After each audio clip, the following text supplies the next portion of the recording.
Russia's Lost Girl. I'm Jason Horton. I'm Rebecca Lieb. And this is Ghost Town.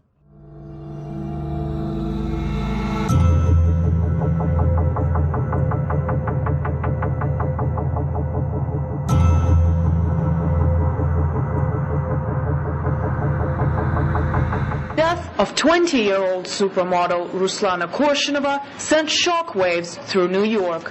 People are grieving, laying flowers, and lighting candles at the place where she used to live. June 28, 2008 was a hot day in New York City. At around 2:30 p.m., a construction worker was in the financial district, just doing his job.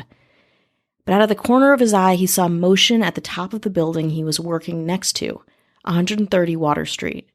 It was the long, famous blonde locks of the 20-year-old Russian supermodel Ruslana Korshunova flying in the air as she jumped 91 stories to her death.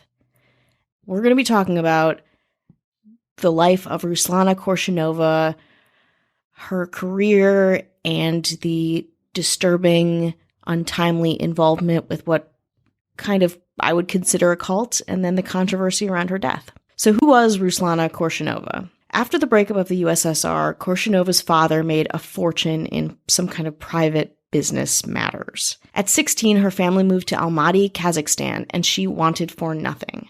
She was happy, she had friends, she had plans to go to college, but her plans quickly changed. In 2005, she was discovered by a scout. At the time, Ruslana was 17 and went to one of the best schools in Almaty, spoke fluent German, and dreamed of being accepted at a European university.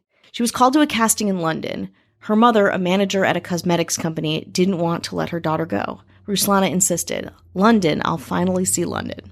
There is footage of Ruslana from her first agency. I think it's, like a kind of casting footage, things that you would show possible clients. She's in a hoodie by the Tower Bridge, grinning, laughing, and trying to hide her braces. Then she takes the hoodie off and her insanely long, very thick, golden, not kidding you when I say knee-length hair tumbles out of her hoodie. And this is where her enduring nickname comes from. They called her the Russian Rapunzel. Before her trip to London, Ruslana had never washed her own hair before. Her mother had always helped her.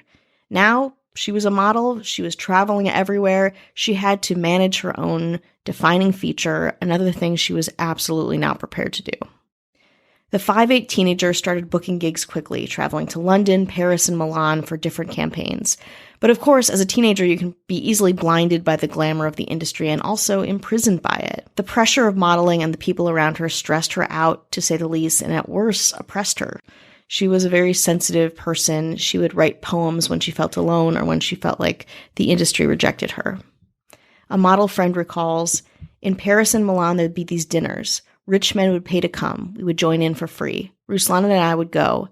It would be our only chance to eat." Many of the girls partied hard, but Ruslana's friend insists they could tell we were not like that. We were dunces, the ones who went to bed early. Then suddenly, after kind of the, general working model life, Ruslana became a superstar. The 18-year-old became the face of Nina Ricci's new perfume, simply called Nina. You might remember the commercial. It's in the style of a fairy tale with intense opera music over it. Ruslana, in a pink ball gown with perfect curls and these giant eyes, enters a palace room. She gasps with excitement. In front of her is a magical, twisted tree. Under it, there's a pile of apples. She climbs the apples and reaches for something in the tree branch. It is the shiniest, most beautiful, glassiest apple, the apple that becomes the perfume bottle. So after that, she blew up. She was a face to know, attention press. She even had Jeffrey Epstein fly her to his island. That level of fame and fucked upness. On one of her trips, again, to one of her many engagements and modeling calls, she fell head over heels in love with a Russian tycoon named Alexander, who is described by Ruslana's friends as, quote, gorgeous. Girls drop at his feet. He's been with so many of my friends, all of them perfect. Ruslana wanted marriage, children, a steady home. She didn't drink, she didn't party. She was fairly low-key and known to be so. That was the thing about Ruslana. There was something childish about her. She believed.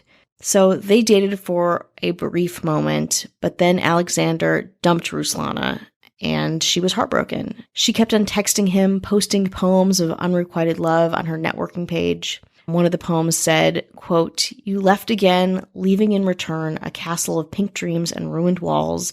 It feels as if someone tore out my heart and trod all over it." Things that, a teenager might say and write and read if they were going through their first love breakup. Friends recall that the Tycoon's personal assistant called Ruslana, telling her to chill out and leave him alone. At this same point, she wasn't booking as many modeling gigs. She couldn't understand, her friend said. Suddenly, she was one of 1,000 girls again, one of a million, no one.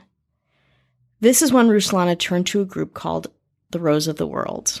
It's 2007. Ruslana is young. She is heartbroken. She is a model who isn't quite booking as much stuff as she would like.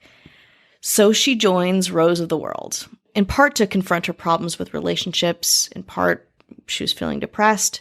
So Rose of the World, I'd never heard of. It's a very intense Russian organization that follows the religious and philosophical teachings of Daniil Andreev, specifically his book Rosa Mira, which talks about the Earth's spiritual reality and uniting people and all of the events around a future advent of Antichrist and his fall. The apparent goal is for the sect members to perfect themselves and be more effective people. The ideologies of the Rose of the World program was originally from a program called LifeSpring, which was once popular in the US. What the site doesn't mention about LifeSpring is that there were a lot of lawsuits brought against it for mental damage, cases that caused the US part of the organization to shut down in 1980. So LifeSpring got shut down legally. Then Rose of the World came to happen in Russia in the early 2000s. So there, LifeSpring was pretty hot. Rose of the World was pretty hot. A LifeSpring-inspired trainer even had his own show on the country's main television station. And when I think about this, feels like The Vow. It feels very NXIVM-y. It feels a lot of MLM, self-improvement-y. Training for personality development is how the Rose of the World describes itself. Quote, "Our seminars will teach you how to realize your goals and achieve material wealth." Its website said that point blank. Ruslana and her model friend Anastasia paid just under $1,000 for a 3-day course and went to the All-Russian Exhibition Center in northern Moscow to attend it. Again, it's what you might expect. You go into this big arena, there's a lot of listening to speakers, a lot of indoctrinating, these intense conference rooms where you break away and do some writing and come back together, and the intensity kind of bonds you. Ruslana was in. She latched on so hard to this group, training within its ranks, that she eventually was on her way to being a life coach for them. Those in her life said she was angry, even more depressed and frustrated, losing weight, and for the first time she was swearing. So it changed her, even though she felt like it was doing such a positive thing to her. Again, very cult-like. I saw her and heard her stories that no one else had heard. A member of Rose of the World named Vladislav Norgorodtsev told the Daily News. The most important thing about her and her internal world was that she was lonely. There was no one who was really dear to her except for her mother. Ruslana did the program for 3 months, then returned to New York to look for some work. At that time, she wrote, "I'm so lost, will I ever find myself?" One day before her death, Ruslana starred in a photo shoot on a cloudy roof in Midtown New York. The photos are, pretty general editorial beauty. Ruslana seemed like an adult. She seemed very happy, very confident.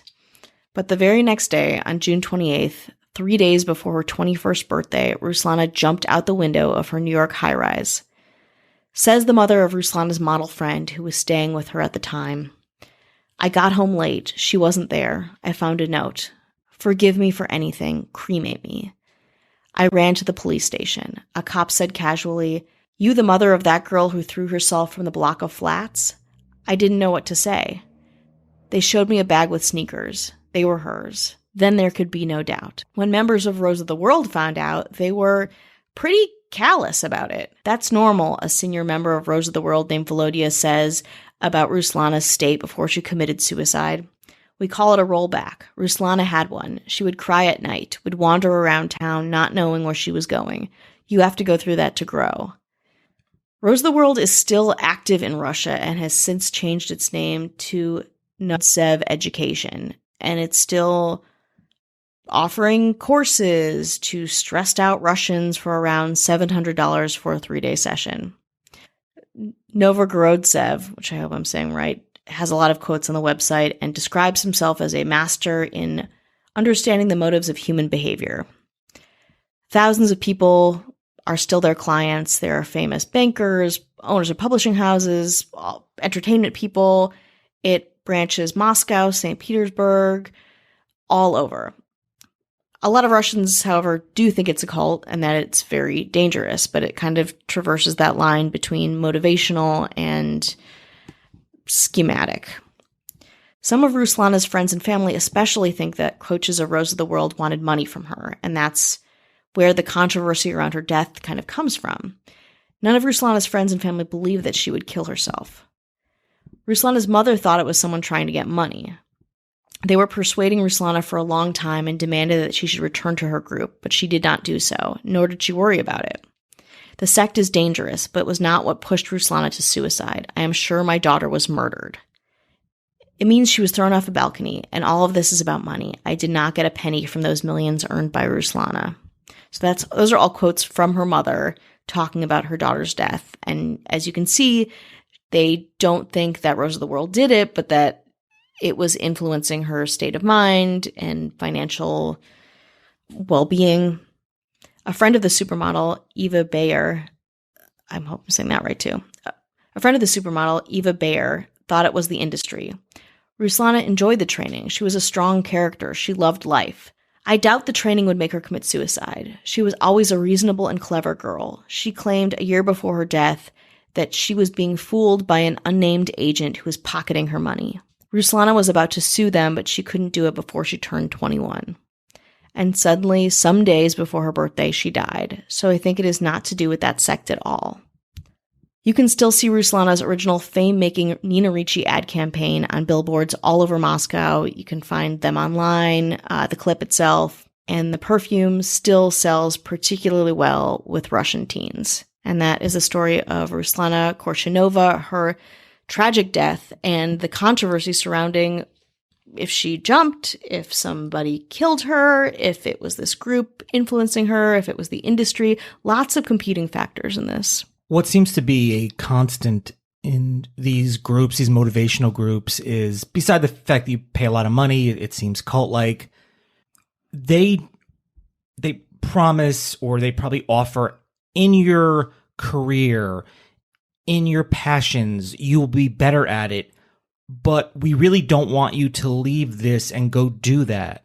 Mm-hmm. We want you to stay here, one, maybe to get your money. Mm-hmm. She's somewhat of a celebrity or a known person and an attractive woman. It probably doesn't hurt their business to have her there, I'm sure.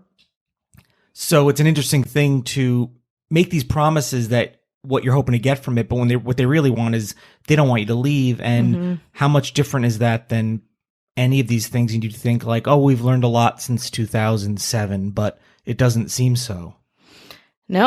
No, it's like it hits all the beats of a cult that, positions itself to be changing your life, motivating you, becoming your best fucking self, all of those cliche things. But at the end of the day, it's like, no, it's intense. They want your money. This woman, vulnerable, very young, like to even call, legally she's a woman, but she's a teenager, and this place preying on people like that, on top of an industry that's already incredibly cutthroat and pressure-filled and oppressive in its own way. Like, it just felt like, she was kind of doomed. And that's the thing, too, when I was doing this and creating, researching this. When we talk about Ruslana Korshunova, we talk about Russia's Lost Girls and about these young women who are trying to get out, trying to make a better life in this specific era of Russian history. And she is like such a large and tragic example of that. She came from affluence, but she was taken, her vulnerability was exploited and she died because of it. And it's really sad. And again, I don't know the interworkings of all of this or have the inside information to everything, but I would say it seems like a combination of things and maybe not just this group, this motivational group, which is probably can't help and probably adds to it. But, being a model and things based on your looks, and I don't have any of this experience, but I mean, when you work in something where it's very competitive and you're always having to sell yourself every single day, and, I don't know how the modeling industry works, but I'm sure working as a model when you hit your early mid 20s, late 20s, how does that change? Yeah. And I got to imagine also, I'm pretty immersed in Russian culture and with Russian people from Russia. And I have to imagine there might be possibly a bit of an intensity around that as well. And that's just my experience being pretty immersed in Russian, the Russian culture and the how people are from Russia because I'm related to them now. I have to imagine there's probably a certain intensity, not to say that it's a better or worse thing, but I have to imagine it, but also it's just a human thing. People want your money, they want your time, they want to control you, and they don't want that to ever stop. So all these things teach you how to be better, be a more critical thinker or whatever, but they're what they're using to get you in there and to keep your money and to keep you going. And this goes for a lot of these things, is they're using manipulation tactics, marketing tactics, emotionally holding you hostage. And that happens in many different things. It can happen listening to a podcast. I mean, that's like part of it. And all these things are front and center really when it comes to this business model of whether it's entertainment or it's this thing of teaching you how to be better, provided that you're giving money and your time and your loyalty to do that. And for some reason, I mean, I can think of a couple of things, a couple of religions or whatever you want to call it that might,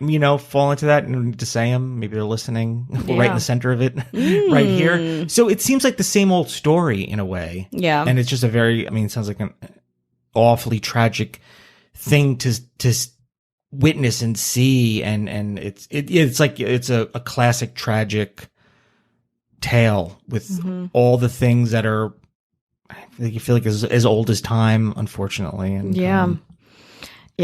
and just seeing footage and having this public person who you'll never know the real story with because she's not around anymore to, talk about her viewpoint is very, very sad. Very sad. And you hope it's a cautionary tale, but one less person caught in the trappings of something. Great. I don't know. I can't really speak on. It's probably a lot of things that, we don't know, but just at least on the surface, it sounds like a really tragic thing that is not new.